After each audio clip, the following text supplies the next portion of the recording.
Welcome to the Faithful Fathering Podcast. This is Rick Wirtz, founder and president of Faithful Fathering, where we work to come beside the church to raise the bar for fathering, to enable the church on the fathering front, to encourage and equip dads to be the dads the next generation needs to see. This podcast series, we're continuing the discussion around the good, the bad, and the ugly of social media. And as I'd said before, the social media itself is not evil, but evil can sure show up through social media. And to help us dialogue through this, I have a dear friend in the studio with us, Miss Shanita Hart. Thank you for being with us. Of course. And you're with Street Grace Ministries, and Yes. we've touched base on that in the previous segment. Now, I'd like to talk a little bit.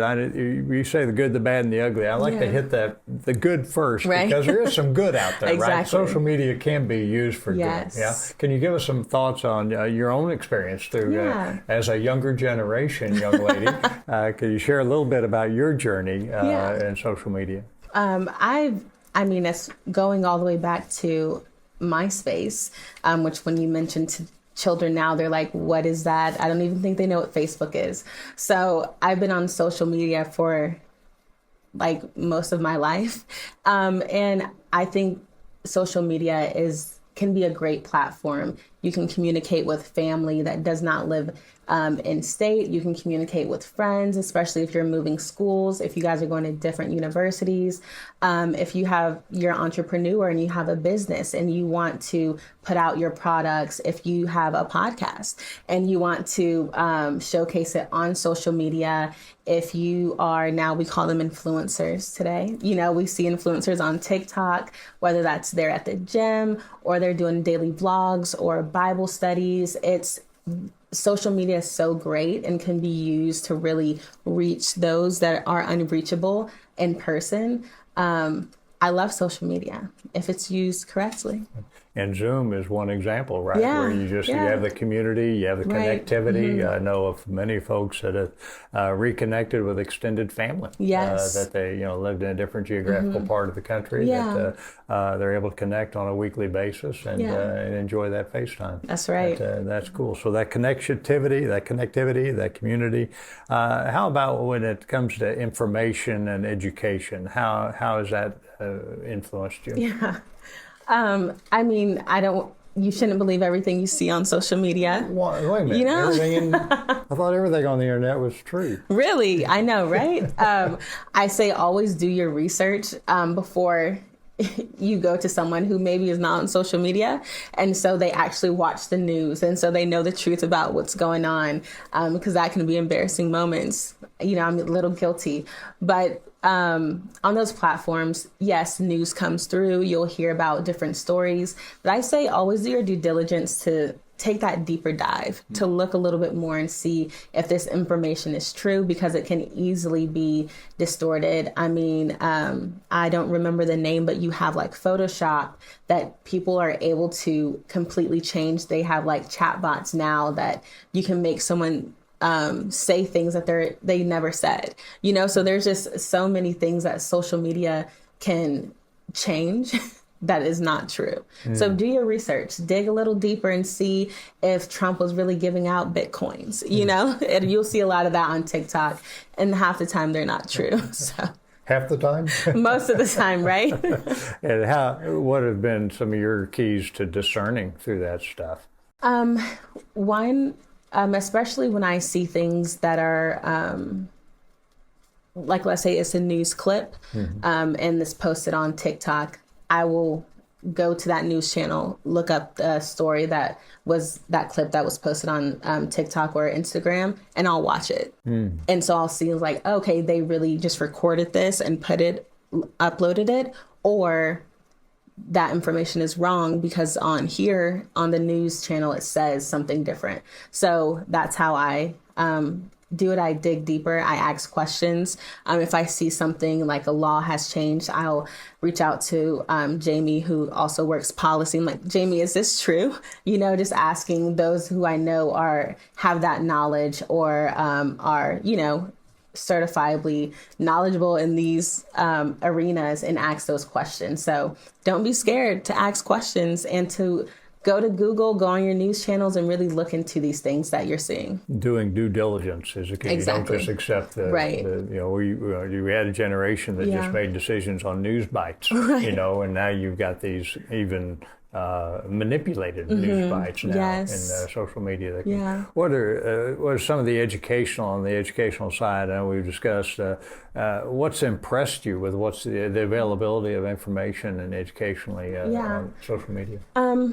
On social media, I mean, you have teachers, you have professors, you have people who have gone to school for certain professions that are using these platforms to educate those.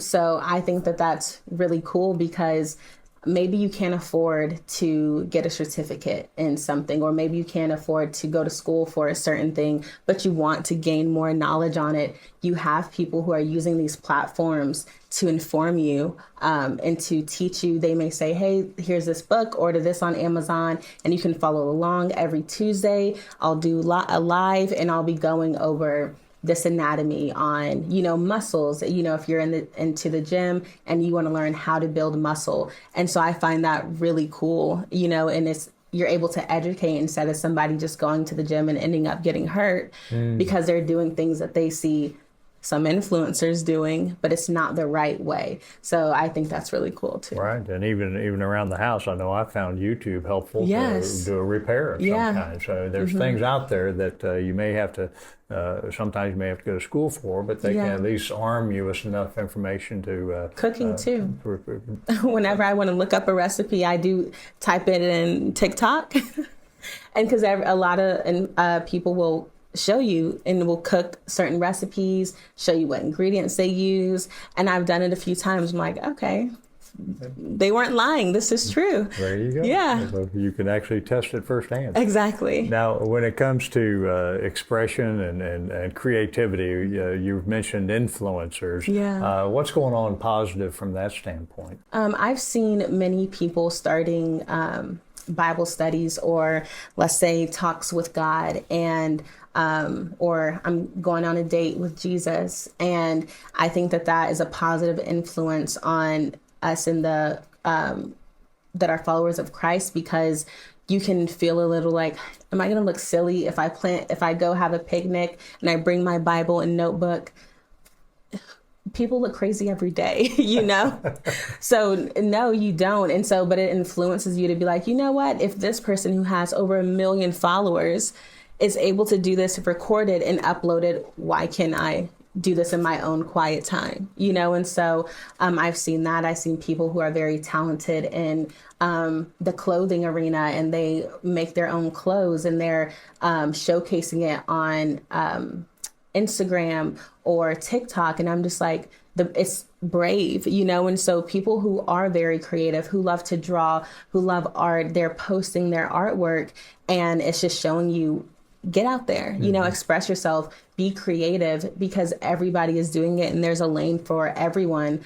And it's a positive influence on the next generation because they are on social media. And most of the time, social media is what they go to. It's their dictionary. It's their Google search. It's their CNN. So if you're doing things in a positive way to influence the next generation, continue to be creative. Right, and that so the opportunity there would be what may to use the unique giftedness God's given them, exactly, and where they may not have to spend 4 years at a university getting a fashion design degree or whatever. They may have some giftedness that allow them to even support themselves to some degree through this being an influencer.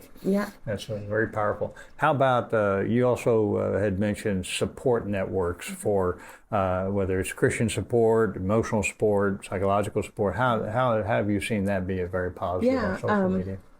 Small groups, especially since COVID, not being able to meet in person, joining small groups, and it's all through Zoom. And so it's in the comfort of your home. I know sometimes people are like, I'm nervous, so I'm going to turn off my camera until everybody else comes on and then I'll show my face. But it really allows you to kind of break out of that shyness and join this social media group that is talking about things that are like-minded. You're talking about Christ and you're going through this Bible study, and it's very beneficial.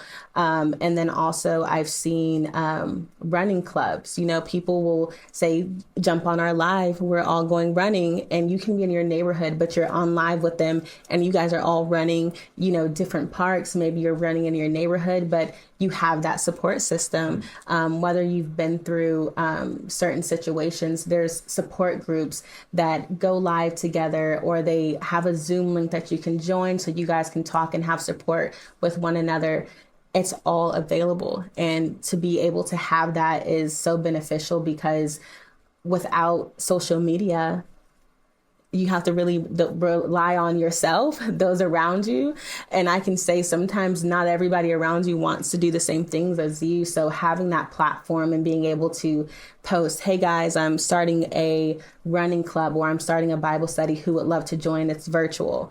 And the amount of people you get that I would love to, what days are you thinking? And right there, you have created this support network and a group of friends that are like-minded. And so I think that that's really neat. So that you really kind of open the scope for folks that you can get involved with, be engaged with, to help grow in your own personal strengths, but it may not be supported in your immediate circles. That's right. That's fascinating. Okay, so that's the good. That's the good. Well, dads, there are some goods in social media, and Shanita's shown some light on the education side. You know, obviously we have to do our due diligence, and Dad, that you have to be involved as well. Don't trust a child to do their own due diligence, but be engaged with social media.